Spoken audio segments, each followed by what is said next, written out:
Hello, everybody, and welcome to Psych 1.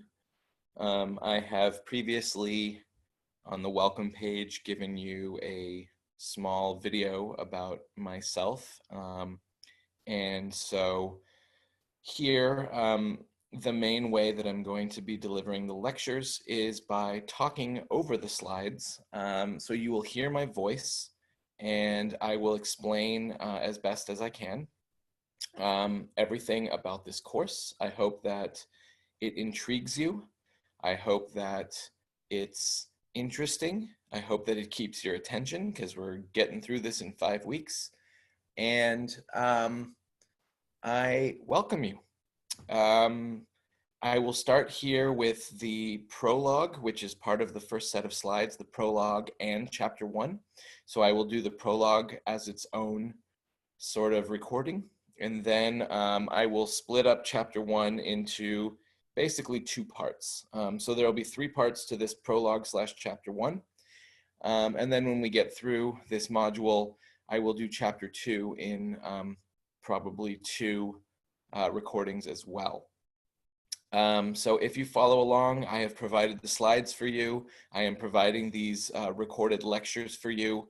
And of course, you'll get study guides. So follow along, and I hope that I am clear and concise. And of course, if you have any questions, please email me through Canvas or email me directly. My email address, of course, is on the syllabus page and on the syllabus. So without further ado, let me go ahead and hit presentation mode and talk about what the overview is for what we call the prologue. So the prologue is basically just your history of psychology. A little background of history, because what Psych 1 is basically a overview of sort of everything in psychology.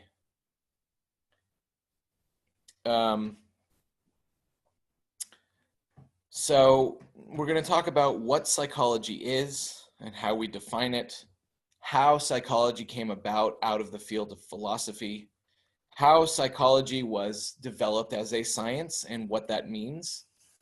And that'll bring us into where we are in today's world with psychology, looking at the 3 main levels of analysis and the different subfields that you can go into. Now, I realize a lot of people that take Psych 1 are taking it as a general elective.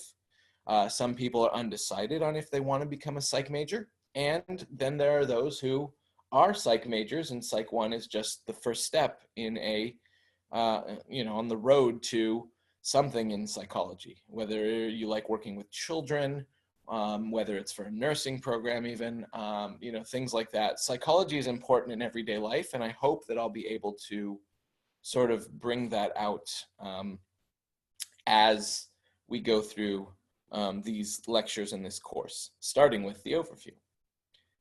So the first laboratory that we talk about was way before psychology was ever a thing. This is when the origins of philosophy were happening. And if you ask any psychologist that knows their stuff, psychology was born out of philosophy. In philosophy, we had the great philosophers of our time. Here you see Aristotle. We talk about Plato, right? A lot of different Greek philosophers around the 4th century and up till now. And they were famous for asking the questions like, what is the meaning of life? Why are we as humans here? The deep philosophical thinkers of our time. And from that, again, sort of in a more specific realm, from asking who are we or why are we here or what is existence, right? Came the question, why do humans do what they do? Why do we act the way they do? Why do they get jealous in these situations? Why do they lie about this in these situations? Why do humans, why are they likely to accept praise but deflect blame? And nobody does that better than the president, quote unquote president. So from the 4th century BC, Aristotle, who was Plato's student, wanted to know about the world and realized that the best way to get some of these questions answered was simply to observe people ask questions based on that and try to get answers through his observations. So he would ask a question about the universe or about humans, and then he would follow some around, see what they did, and use that to try to answer his questions. The questions that he asked was a multitude of questions, but the biggest one that deals with psychology is asking about what's called the body-psyche relationship.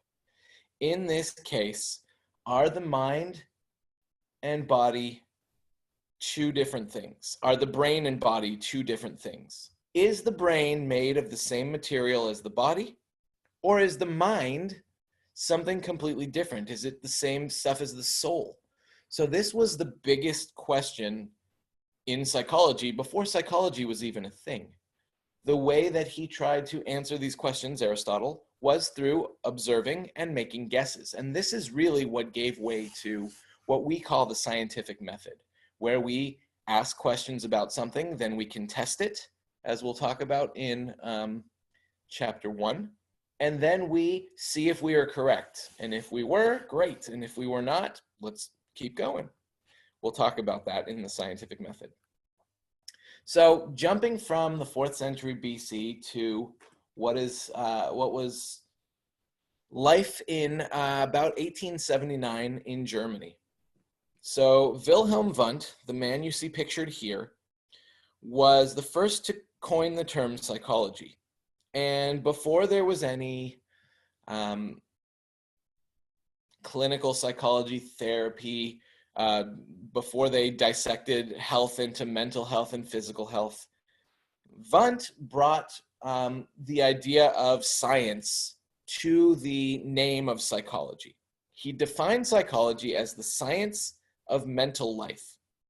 And in this case, what he wanted to do was borrow from what Aristotle and people before Wundt did, which was question and make observations and answer. So in order to do this and to make psychology a science, he added 2 key elements to enhance the nature of psychology as being scientific. Instead of just guessing and hoping you got the right answer, he said we need carefully measured observations and we need experiments which give meaning to and give direction to the research that you do. So we need to make it a science, the science of mental life. This is where psychology was born. So Wundt was a scientist. Wundt wanted to study mental life as a science and try to figure out what makes people tick. Why do people do what they do? Why do humans do what they do? The first student that Wundt ever had was a man named Titchener. And Titchener started a sort of subfield of psychology called structuralism. And the reason they called it, or he called it structuralism, is because he was the first to ask people about what they're thinking and what they're feeling. This was not therapy yet. But he was the first to rely on people's what we call self-report data. And in this self-report data, what we find is he would give people a smell or a picture, or he'd give them a word or a phrase or something like that. And he would ask them, how does that make you feel? What do you think about? What do you feel when you hear these words? Mother, when you see this flower, when you smell this churro. I don't think there was a churro back then in Germany, but you get the idea. So he encouraged what he called introspection, which means to look within oneself. So think about it, close your eyes. What does this smell remind you of? What does it make you think of? What does this picture make you think of?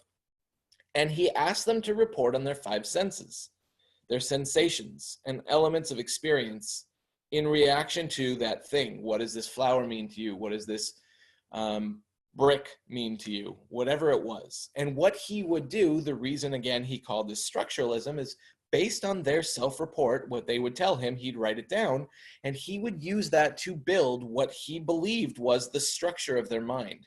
Some things may be more pronounced or bigger than others, and this is where the brain or the mind comes in. By the way, just to fill you in on how modern day psychologists and neuroscientists and all of that think, 99+% of the world today views the brain and the body as one.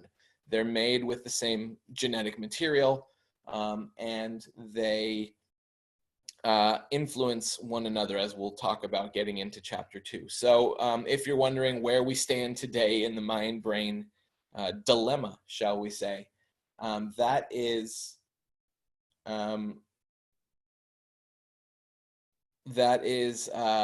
where we are. 99+% of people believe that the brain and the body are the same.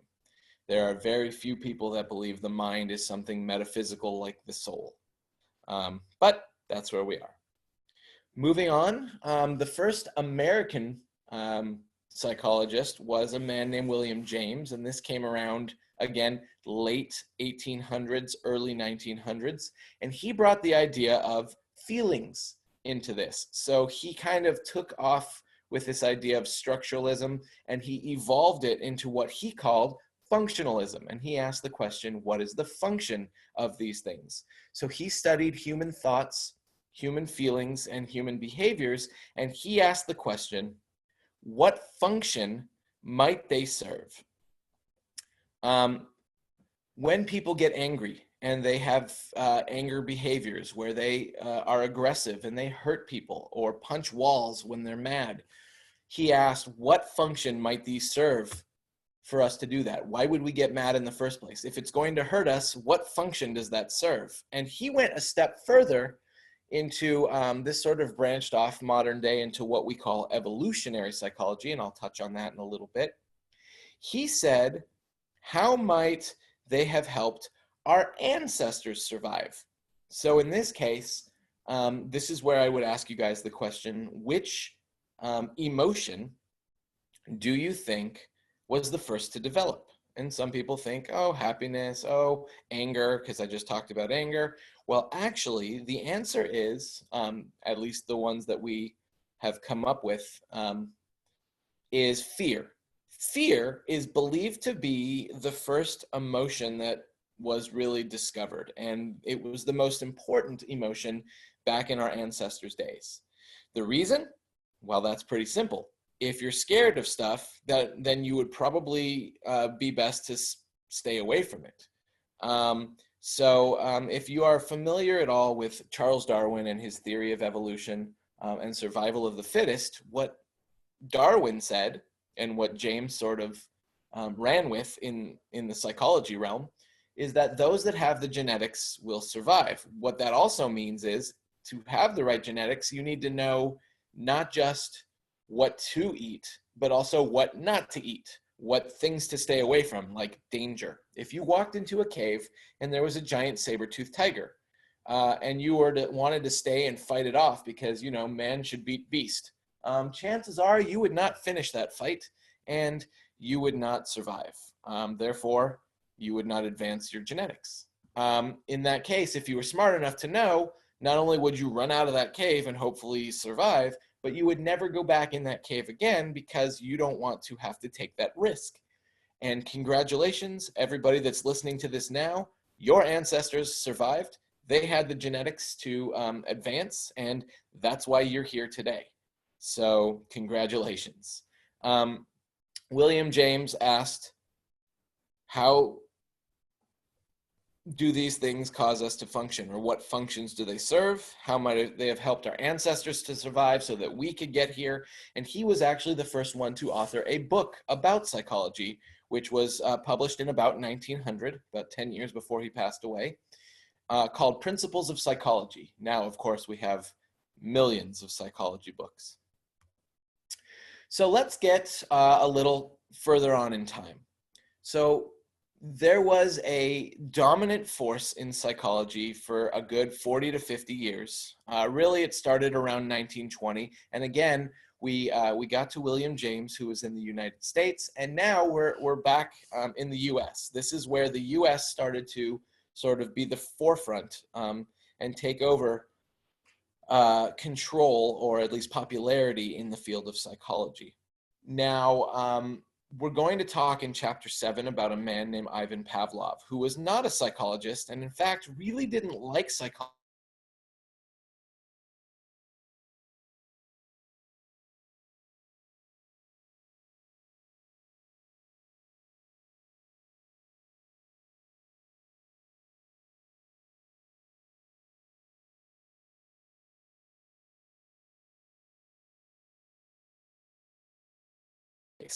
So a man named Ivan Pavlov taught a dog, every time he would bring the dog some food, he noticed the dog would drool, and he tried to see if there was a way to pair the food with something else that would also cause the dog to salivate or drool. So we'll get to that in chapter 7. But that experiment paved the way for something we call classical conditioning. And John Watson basically took the teachings of Ivan Pavlov, who was a Russian physiologist, and brought it to the US and showed that behavior, how you behave, was really central to psychology. So from the 1920s to the 1960s, for a good 40 years plus, this was the dominant force in psychology, called behaviorism. And Watson and his colleague B.F. Skinner, who had another kind of learning method called operant conditioning, they dismissed the idea that Titchener had of introspection, of looking into oneself, because what they said was that behavior is all you really need to know in psychology. So with this, they invented what's called behaviorism. And again, from the 1920s to the 1960s, it was the dominant force. So with behaviorism, Watson and Skinner defined psychology as the scientific study of observable behavior and no reference to mental processes. So what they said was everything that we need to know about a person, we can gather from their behavior. We can observe it. We don't know what they're saying. And one of the things that they dismissed about introspection is that even when people are giving a self-report, and this is actually true today in scientific studies, that the one thing we worry about most is people can lie. They don't have to tell the truth. If you say, what does this remind you of? And they tell you, oh, it's all sunshine and rainbows. We don't know that they're actually telling the truth unless you hook them up to like a lie detector test. And why would you do that? So Watson and Skinner said, we don't need to worry about what they're thinking. We don't need to worry about what they say. We just need to observe their behavior to know if what we're doing is working. So Watson had what's called classical conditioning, which is an unconscious connection between your brain and the environment, right? So think about this, and we'll get into this more in chapter 7. If you hear a loud bang, and I know we've been hearing loud bangs that we're used to now because people have been lighting fireworks off in our neighborhood for the last like 2 weeks straight, go figure,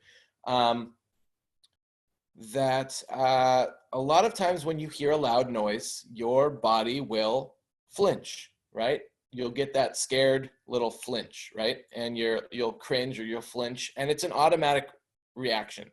So the sound itself, which may invoke danger, causes you to activate that startle reflex, and that's your response.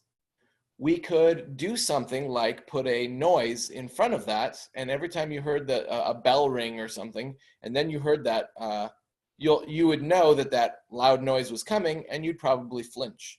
So here, this is an unconscious type of learning. We're going to talk about the difference also between conscious and unconscious.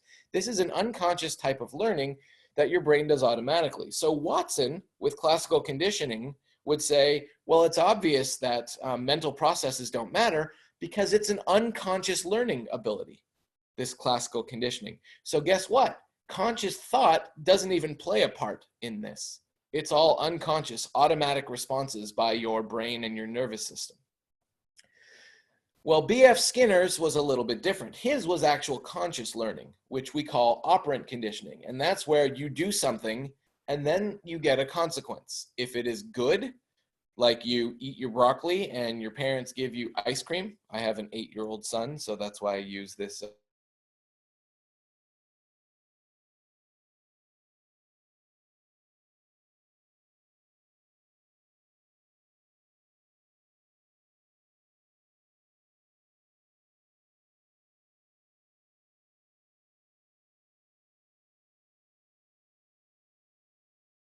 therefore he gets a punishment. If he gets a punishment, he's less likely to go outside without permission in the future. So with Skinner and operant conditioning, you're actually consciously doing it. But Skinner also dismissed introspection because he said, we don't need to know how you feel about something. If you liked it, like I said, getting ice cream, my son will increase that behavior. If it was punishing, you should decrease that behavior. So you don't need to know what they're thinking. If they increase their behavior of eating broccoli, it's because they thought ice cream was rewarding and they liked it. If you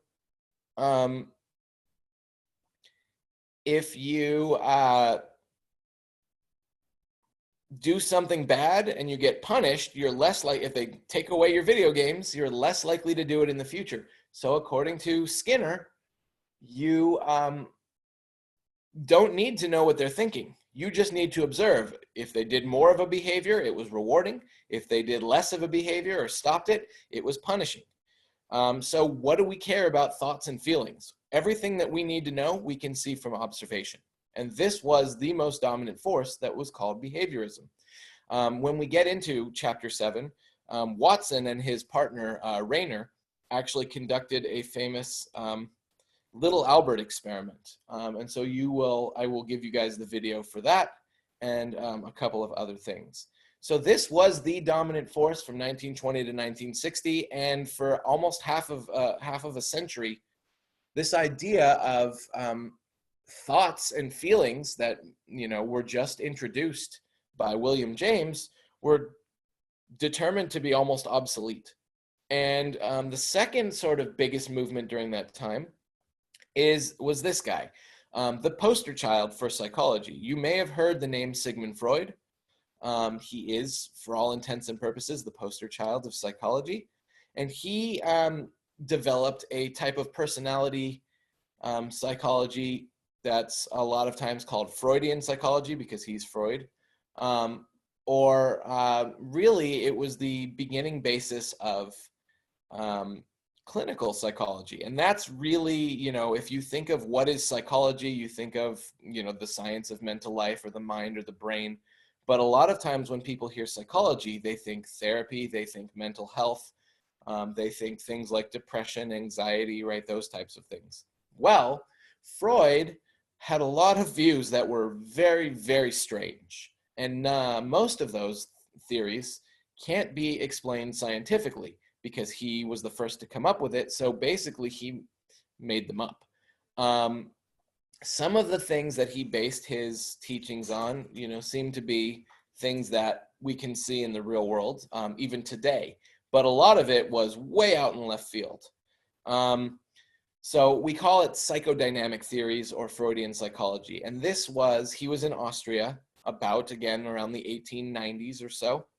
And he was looking at clinical psychology. So basically, in this time, in the late 1800s, if you had a problem, you went to the doctor, a physical doctor. But if you had mental problems, there was no separating mental from physical health. So you go to the doctor and you say, I'm not feeling right. And the doctor would say, what's wrong with you? And you would say, I don't know. I feel down and depressed and whatever word they had for it back then, blue. Low mood, whatever it was, right? Or I feel anxious, or I feel like I can't concentrate on things. And the doctor would say, well, what's the physical problem? And you say, no, I don't have any pain, no physical problem. I'm just not able to concentrate. I'm just feeling like I don't get.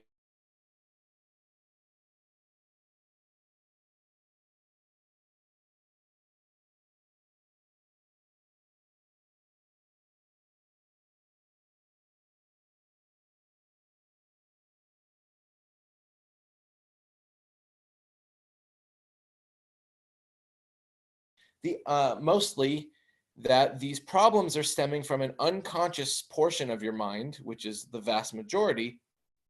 And this unconscious portion is causing problems for you consciously. So what Freud did was he emphasized ways that unconscious thought and process and emotional responses to things like childhood experiences affect your personality and your behavior later in life. So even Freud, who was clinical and he was the poster child for psychology, said that you don't even understand the way you act because most of what's going on is unconscious, right? So like Watson and his behaviorism, Freud said, if you're having problems that are unconscious, you can't unlock it. It's kind of like all of your problems are in the basement and the door to the basement is locked and you don't have a key. So Freud was the one that said, you have to come see me and I can unlock what's in your unconscious mind. You can't do it. So between Freudian psychology and behaviorism, conscious thought and processes and emotions were almost gone from psychology, right? They were around at the beginning, especially with Titchener and his introspection. And by the time Freud came around and by the time it picked up steam with behaviorism, all the way to 1960 or so, the beginning of the 1960s, these two schools of psychology had almost rendered conscious thought dead, right? But something interesting happened around 1960. Now, for those of you that know your history, the 1960s, after World War II, there were a lot of people that were anti-war. This was right before Vietnam was happening. And so we had a lot of what we call hippies, people that were protesting, anti-war, all of this stuff. So around the turn of 1960, there were two main psychologists who were also interested in the things that Freud said and interested in psychology, and their names were Carl Rogers and Abraham Maslow. And we'll talk about them right after we talk about Freud in chapter 14. So that's in the last section of the class. But basically, they revived interest in the study of mental processes because they said, look, behaviorism is cool. We like behavior, but some of the things that are happening with people, right? Some people are able to get on with life and they're okay. They can set goals for themselves. And some people are still mentally unable to do that. But instead of just having one man like Freud saying, I can unlock your unconscious mind, they said that maybe the environment that you're in or the way that you think has to do with your problems or lack of problems. So the people who are struggling over here, right, maybe they are doing something that's different than the people who aren't struggling. So with Freud would say, if you're not struggling mentally, you're perfectly fine and I don't need to see you, go away. Kind of like the doctor's office, right? But Maslow and Rogers said, look, if this person over here is struggling and this person over on the other side is not, maybe there's a difference in their mental makeup, a difference in the way they think, a difference in their emotions, right? People thinking positive versus people that think the world is out to get them, right? So they were the first ones to cause what we call the cognitive revolution. And that was reviving this interest in mental processes and emotions. And they say this person who gets worked up, maybe their thought process and their emotions, right, anxiety, working them up is different from this person over here. So they focused on ways that your environment can either nurture, if you've got a support system, you have family, people saying you can do this, we've got your back, or are you fending for yourself? Does your family say, you know, you can do it on your own, and if you fail, and you'll just have to learn from it, and blah, blah, blah. We're not helping you. That makes a huge difference in people's lives, right? So they focused on the ways that their environment either nurtured or limited growth potential, and talked about the importance of having a need for being loved and accepted. And this also led the way to what we call social psychology, which unfortunately for the summer and winter sessions, I don't teach the social psych chapter. Otherwise, I feel like it's too much information for you guys in a 5-week period. But it's very important, and I would encourage you guys to look at that one on your own. So Rogers and Maslow were the ones. I also wanted to point out really quickly in this prologue that I try to stay away from proper names and things like that. Sometimes you can't escape it. I didn't like it so much as a student. So here in the prologue, we are focusing on names and putting them with their theories and types of psychology. The rest of the time, I'm going to try to stay away from it as much as I can and concentrate more on the concepts than the people behind them. But that doesn't always, happen. So again, humanistic psychology was this personality clinical type of psychology that brought back an interest, revived an interest in mental processes. And so it led the way to things like social psychology. It led the way for especially cognitive psychology. So if you ever hear me say the term cognitive means information processing. So cognitive psychology is the scientific exploration of ways that we perceive information, that we process information, that we retain information, meaning that how we learn things, what we remember, why we remember some things more than others, right? And of course, neuroscience, which is the science of the brain. Where are memories stored? Do specific parts of the brains do specific things? The answer is yes, and we will tackle that in chapter 2, my favorite chapter. So the interdisciplinary field that brought cognitive and neuroscience together was called cognitive neuroscience. It tied the science of the mind, cognitive psychology, and the science of the brain, neuroscience, and focused on the brain activity that underlies mental activity. So not only what we process in cognitive psychology, but where in the brain we process it in neuroscience. And bringing those two together, we can actually see a pathway for these certain places. We know the function, we know the part of the brain that's doing it, and we can actually see these circuits for memories, for language, for a lot of different mental activities, right? And if we didn't have that renewed interest in mental processes and emotions, we may not have had a lot of these things that we have today. So I can see that this graphic got a little mangled in this version of the slides, and I apologize for that. What it would have on the left-hand side here is behavior, and on the right-hand side, it was just the definition of mental processes. So behavior is anything that's observable, that we observe and record.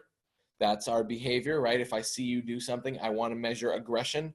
I can make you mad and see how many times you give me that favorite finger of yours, and I can count that, or put you in a road rage simulator and see how many times you honk the horn or give someone else your favorite finger.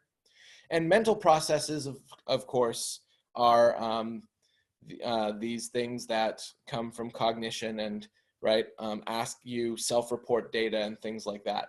And so basically what we say today in the modern world, in contemporary psychology, is that psychology is defined, and this is important, defined as both. So it's kind of 50-50, the science of observable behavior on the left and mental processes on the right. And you can consider that 50-50. So psychology today is both the science of behavior and mental processes.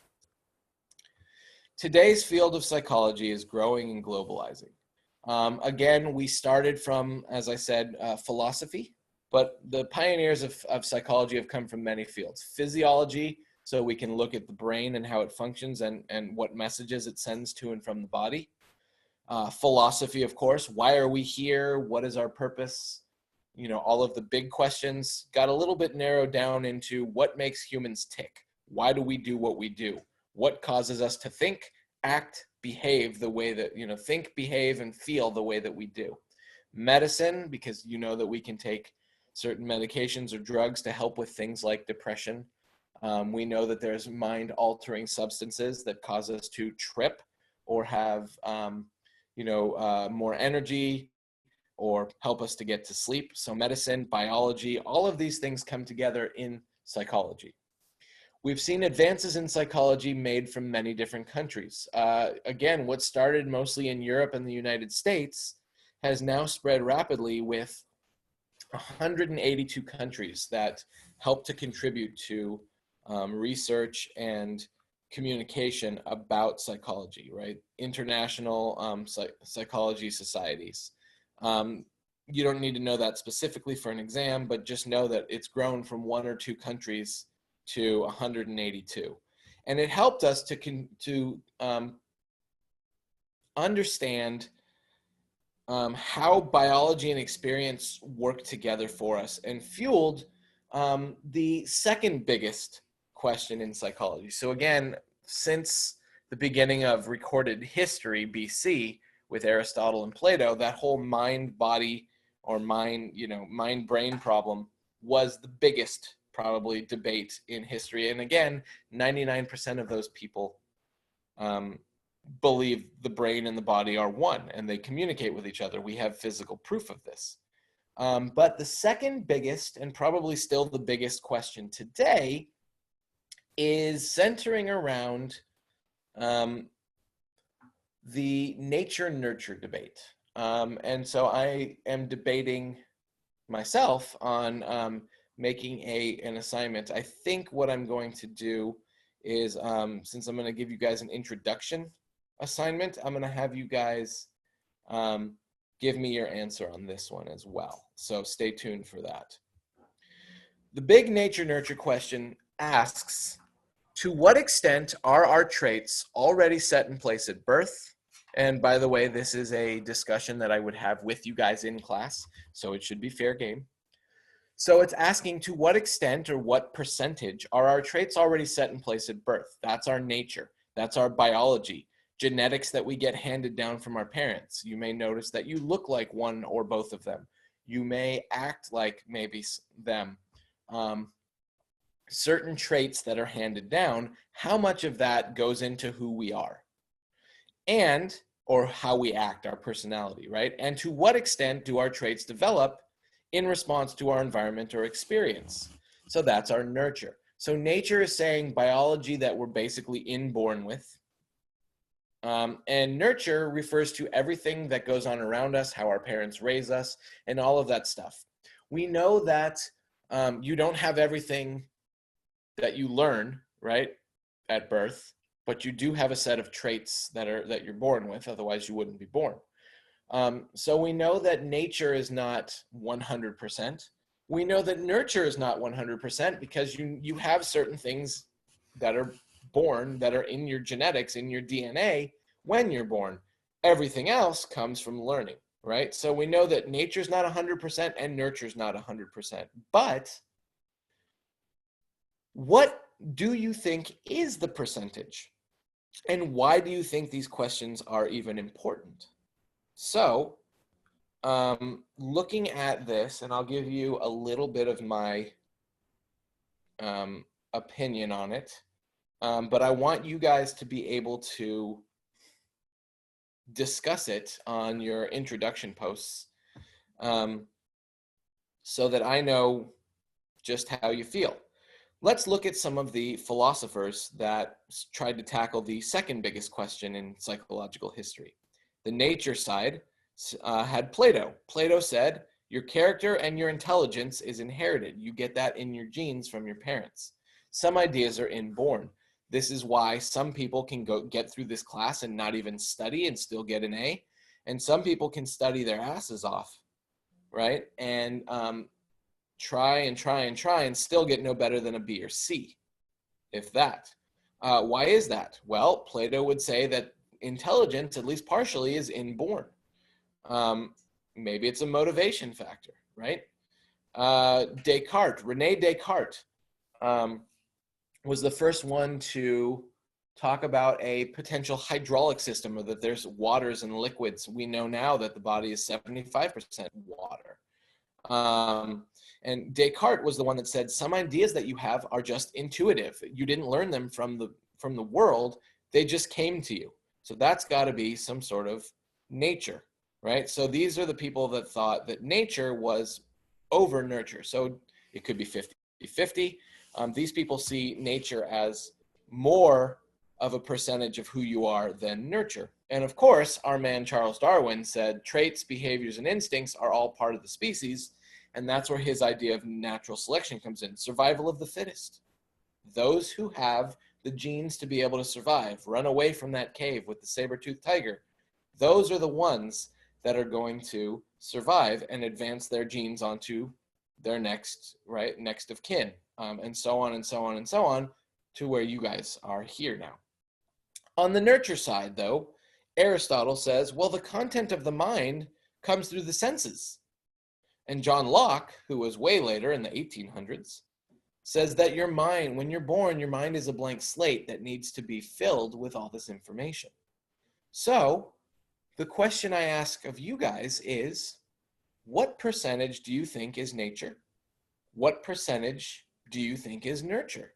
Now, I revealed in my introduction post to you guys that I am a neuro nerd. I am a man of science. I am, my favorite part of psychology is biological, neuroscience. So I am a nature over nurture guy. I actually believe it's 80% nurture, 20%. 80% nature, 20% nurture. Some people, most people that are in my Psych 1 class think that nurture is higher.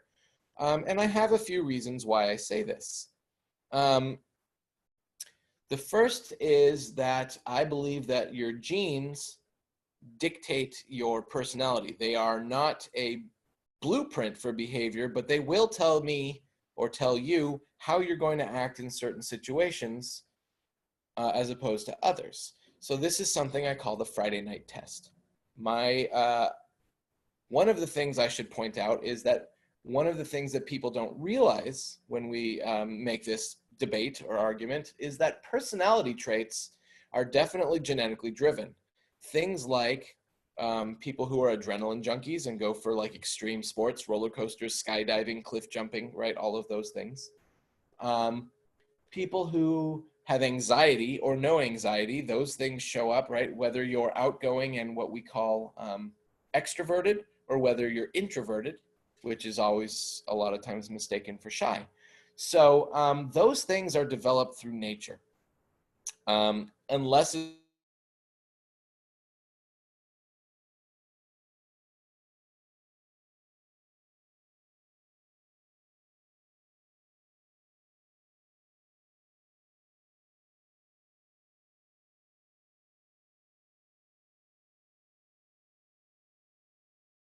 it's the small stuff. She comes home from wherever, I would say work, right? If she comes home from work on a regular time in the world, and she sees a couple things on the floor because our 8-year-old has strewn, things across the floor. She says the whole house is a mess and starts coming unglued. And I'm like, let me just pick up these 2 or 3 things. Look, we're clean again. So for her, on a Friday night after a full week of work, again, regular rules in the world, in the country, in the city, would you rather go out, whether it's go out to eat, go to a movie, go to see a show, just go outside somewhere and not be at home? Or would you rather stay at home and just relax, maybe watch some TV that you haven't watched all week and you're catching up on DVR, or watching a movie or something like that, maybe a glass of wine, and just relaxing at home in a low stimulated environment? My wife, on any average Friday night, would always choose to stay home. After a full week of work, she's exhausted, she needs downtime. Me, I'm totally an extrovert, like totally an extrovert. So I love, even when I'm driving home from work, I love calling people on the phone and talking, and engaging with people. So for me, Friday night test, you want to go out and do something, go to a movie, go see this, go do that, go to a karaoke, whatever it is, I'm down. More often than not, if on just an average Friday night, I'd like to go out. For her, on the average Friday night, she'd like to stay in, right? That is nature more than nurture. Now, of course, there are situations in the environment, best friend's birthday party, or you don't want to be at home because you've been sick all week and or you're stuck in a stay-at-home thing, and now restaurants are open. We're still not going yet, but you get the idea. In that sense, yeah, that's going to be something that's going to drive her to go out. Or there may be things like the stay-at-home order that's saying, for me, even though I really want to go out, yeah, let's stay home. But on a typical Friday night, that's the question, right? Do you want to go out? Do you want to stay home? And that's where, on a typical Friday night, my wife would choose to stay home, and I would choose to go out. So I'm asking you guys where you believe you would be if you had to put a percentage on it. And you don't have to get fancy and be like, oh, 62% and 38%, right? You can just stick to 5s or 10s. You can say 75-25, 50-50, whatever it is. How much of who you are and your personality is nature, what you're born with, biology, genetics, and how much of it is nurture based on systems and things like that. Now, obviously, we have studies like twin studies that show us genetic components where identical twins have more in common than fraternal twins. And if you didn't know, identical twins are 100% DNA match, one egg, one sperm split in half. So they're carbon copies. Fraternal twins, which are, don't necessarily look exactly alike, that's actually 2 eggs, 2 sperm, and they just happen to share the same womb. That's right, I'm going to say it, and I don't make apologies for bad jokes. They are womb-mates, but they're 50% DNA, like a regular brother or sister, just born at the same time and sharing the same womb. So male and female twins would be fraternal. Obviously, both male or both female could be identical, but you can't have a male and female identical twin situation. It's just not possible. So that's the nature-nurture debate. I'm looking forward to hearing your take on it as part of your introduction post. So this brings us to where we are today. Some of the breaks in what we call the subfields of psychology today come from some of those original ones. Again, we talk about William James and his functionalism. Well, nowadays we look at that more as evolutionary psychology. So it's a focus on how humans are alike because of their common biology. I know that these days we have a lot of problems with races, discrimination, LGBT, and all of this stuff, but it's always good to remember that underneath the surface of our skin, we all have the same internal organs. We all have the same blood pumping, right? We're no different on the inside.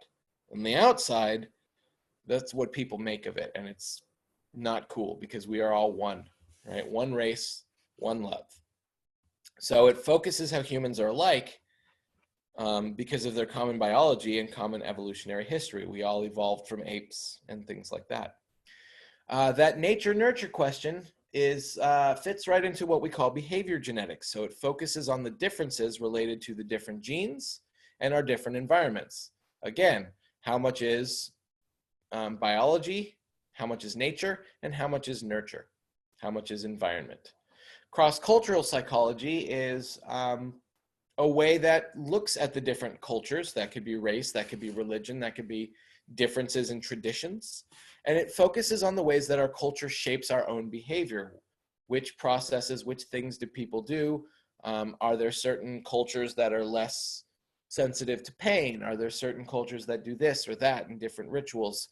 Inhaling certain substances, right? But knowing that the same underlying processes are universal. If you find something funny, everybody's going to laugh, even though some of these tribes in, deepest Africa or deepest Peru or whatever, right, are going to be away from modernization of the world. You're still going to see them react in the same way, smiling for things that they like, frowning for things that they don't like, same expressions when they're scared, right?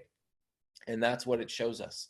We have a lot of differences, but again, we're also really similar as humans, and we're going to get more into that in the personality chapter.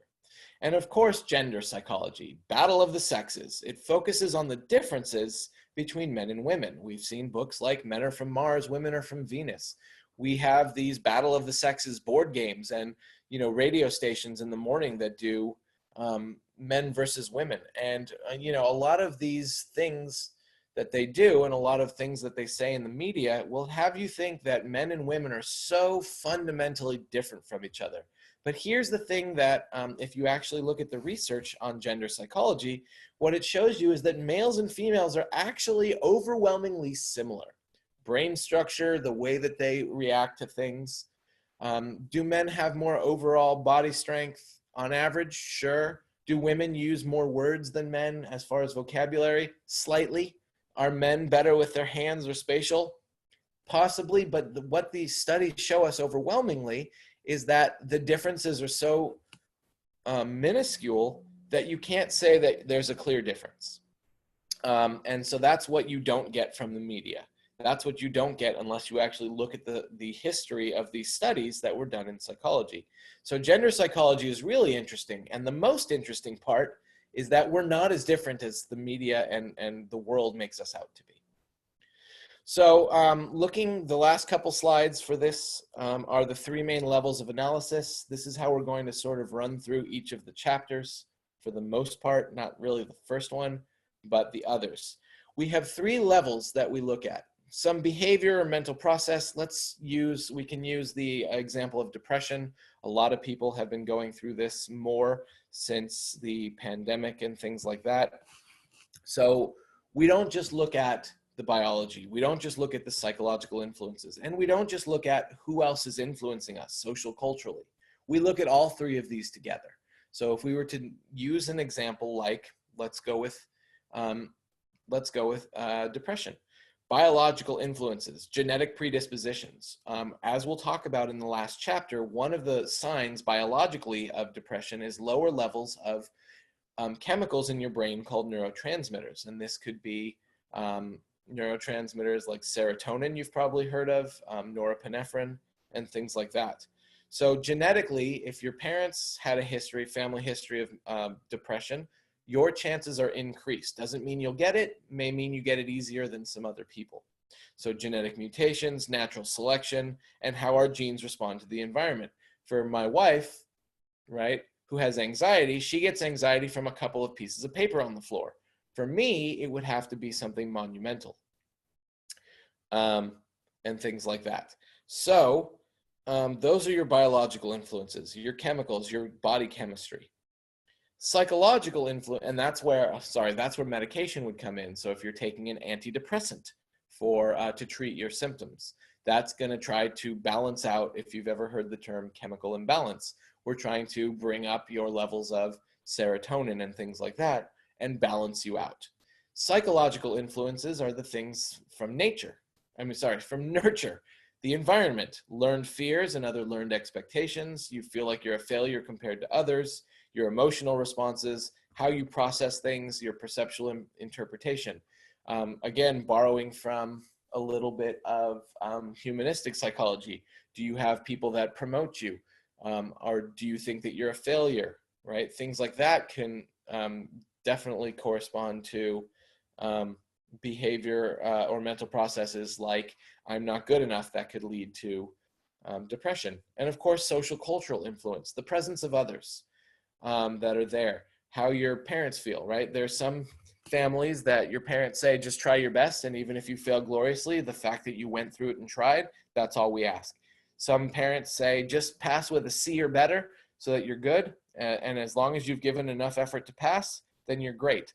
Other families say an A- and you're out of the will, right? You have to get an A or higher or you're a letdown to us.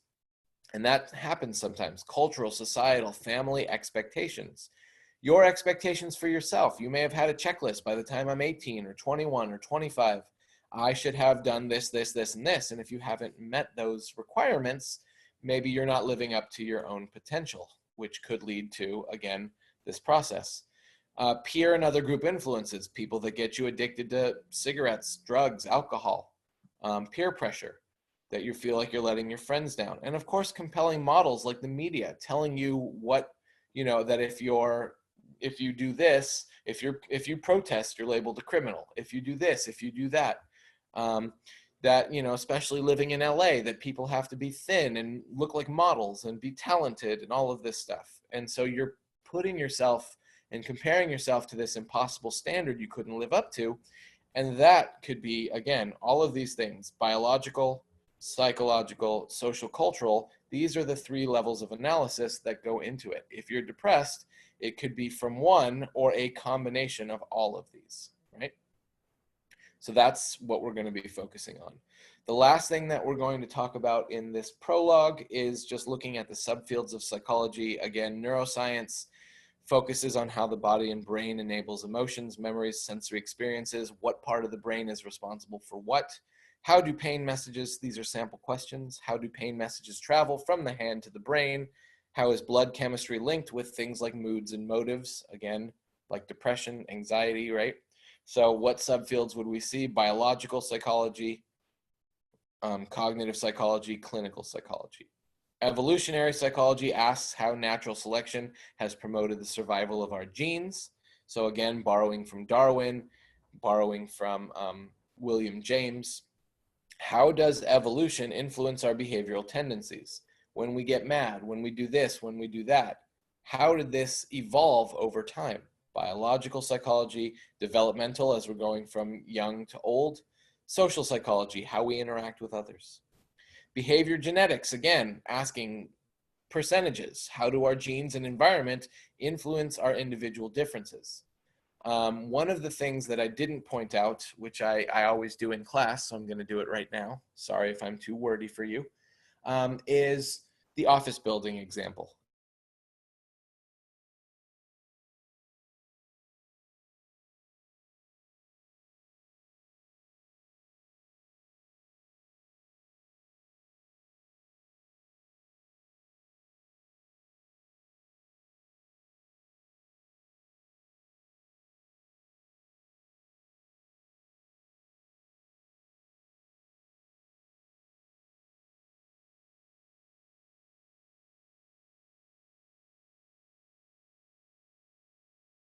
Nobody's computer is working. These aren't laptops. They're not battery powered.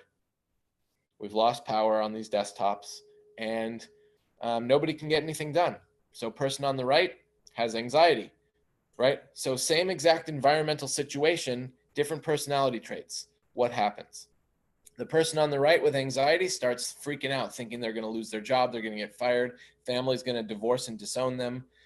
They're running around like Chicken Little with their head cut off, saying the sky is falling, and thinking the world is over. Person on the left, very rational, very grounded, not anxious, says nobody can do any work. If I can't get this done, nobody can get it done by Friday unless the power comes back on. So I can't get fired. It's beyond my control. Sweet, free break. I'm going to go get a soda, right? So the person on the right is freaking out, thinking that their life is over. Person on the left is like, cool, free break. This is awesome. I get a chance to get out of my seat. So how are genetics and our environment influence our individual differences? In the same environmental situation, two different personalities cause two different types of behavior. So to what extent are psychological traits such as intelligence, personality, sexual orientation, and vulnerability to depression products of our genes or products of our environment? Basically, what is a percentage on those? So that's personality psychology, developmental, and can even get into legal and forensic psychology.